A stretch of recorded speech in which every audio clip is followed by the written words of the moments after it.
Hi guys! Good morning! Welcome back to my channel.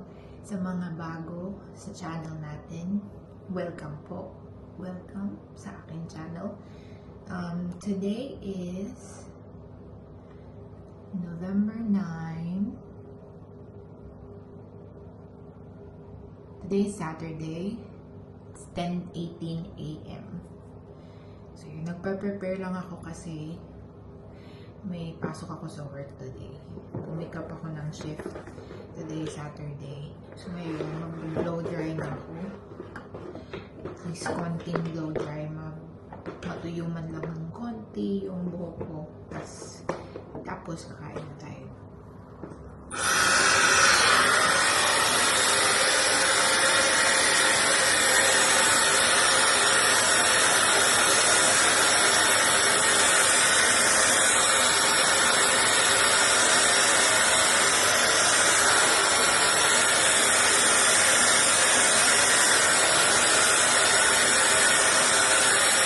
Share ko na rin pala yung ginamit kong skincare. So, I used this as my moisturizer. Oil-free Ultra Moisturizing Lotion with Birch Sap from CosRx. Malapit na siyang maubos. And so far, so good. Next is from Isn't-Tree Hyaluronic Acid Watery Sun Gel SPF 50 PA++++. Kailangan natin yan para less sun damage.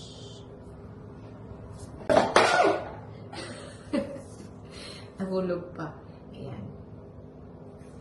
So, I just used my concealer from Maybelline. To Holy Grail ko na to talaga. From Maybelline. Ayun na mag-focus. Kailangan ba nakaganyan? Ayun naman pala. Yan. And then, my Maybelline Express Brow. Though hindi na to skincare, pero ito yung gagamitin natin for today. Ganito lang.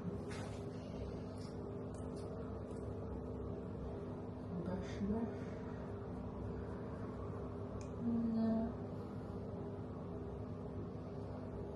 And then, ganyan ba?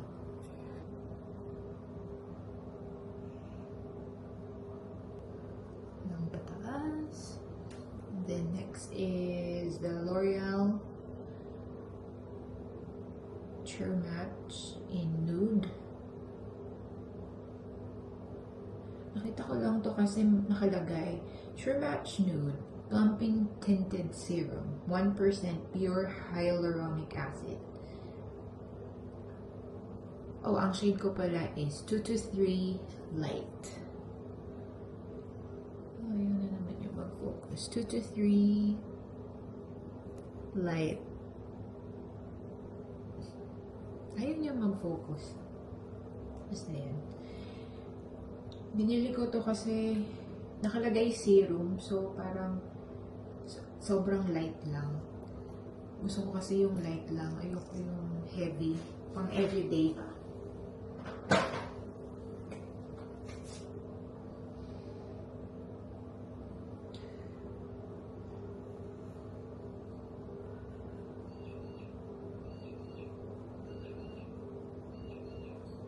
Tinted serum lang talaga siya, hindi siya foundation. Para mag-even out lang yung skin ng very light. Para hindi masyadong nakalabas yung mga discoloration natin. Yung mga redness. Lalo na sa akin, ang tagal kong nagka-pimple. Ang tagal kong nagka-pimple. Sobrang dami kong acne scars. Ibang story na yun. So, kung gusto nyong malaman yung in-depth or yung kwento about doon, let me know. I-share ko sa inyo. Pero, yeah. Ang tagal kong nagkaroon ng pimple, ilang years talaga. Buti ngayon, medyo okay na. Well, okay na talaga siya. Scarring na lang talaga.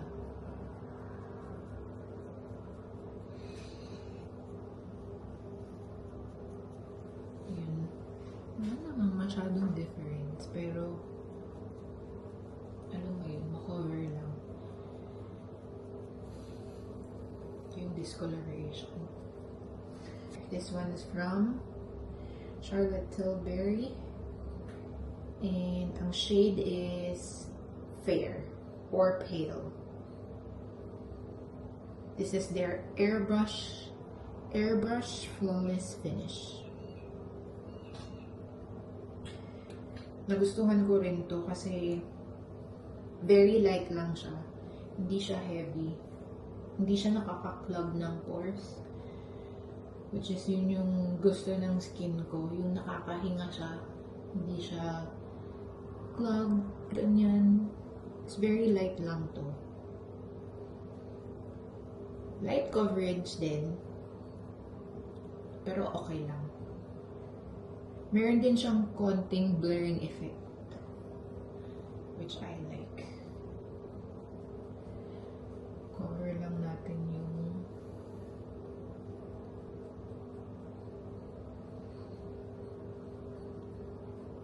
tinted serum hanggang sa neck. Ayan.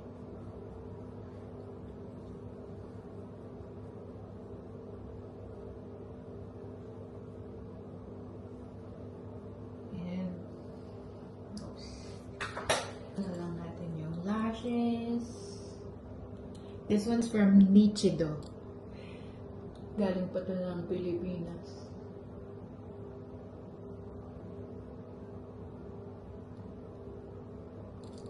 Is Maybelline New York Sky High. Ito, okay din siya. Ang nagustuhan ko dito is hindi siya madaling kumalat unless nabasa talaga yung face mo. Hindi siya kumakalat sa under eye or kahit saan sa mata ko, which is okay, kaya nagustuhan ko siya. Nakadalawang ganito na ako so far.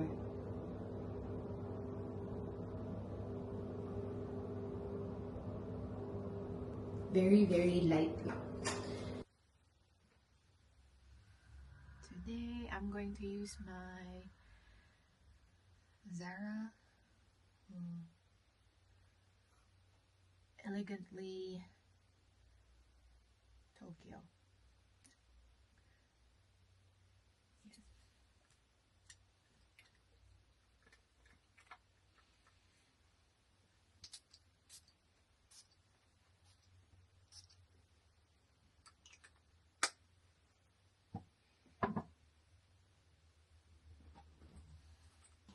Maaga pa guys, pwede pa gumawa ng coffee.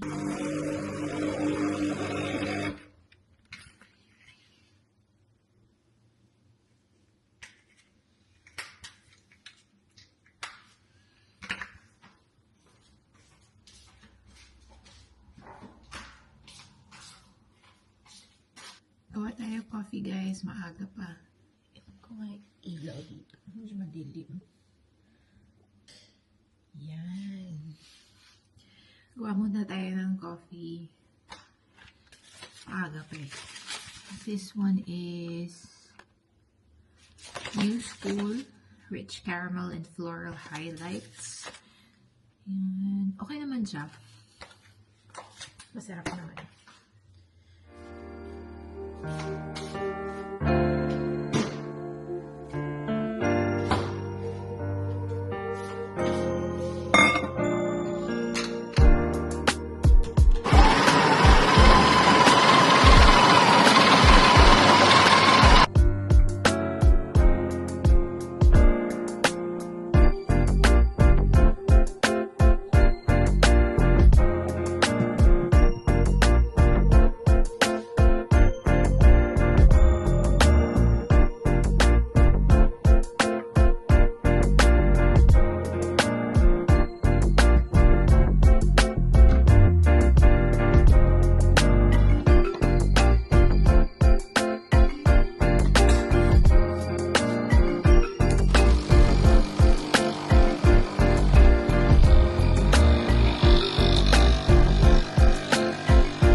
Hi guys! Bayan na tayo.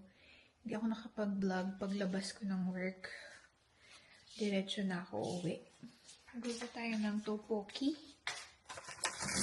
Kaya dito tayong rice cake. Nakita nyo ba?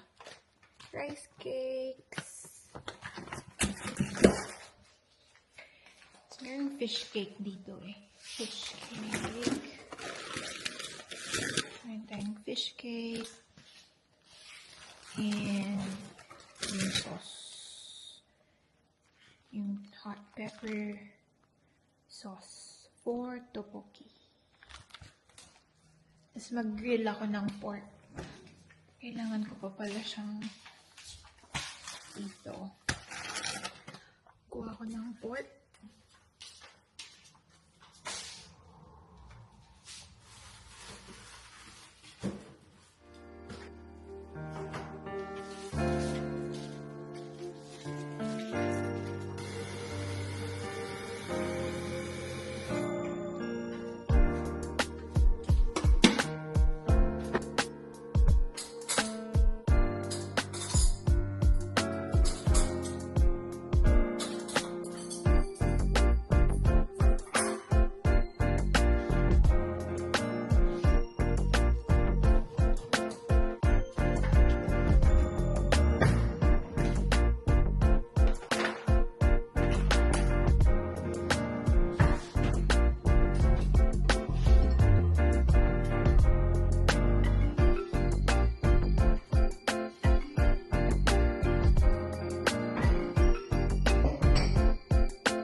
Kain na tayo, guys. Luto na.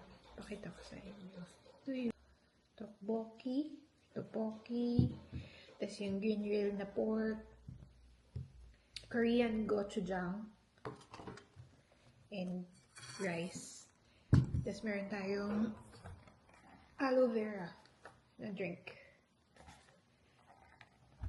Si Janine mamaya pa yun, hindi pa siya nag-message.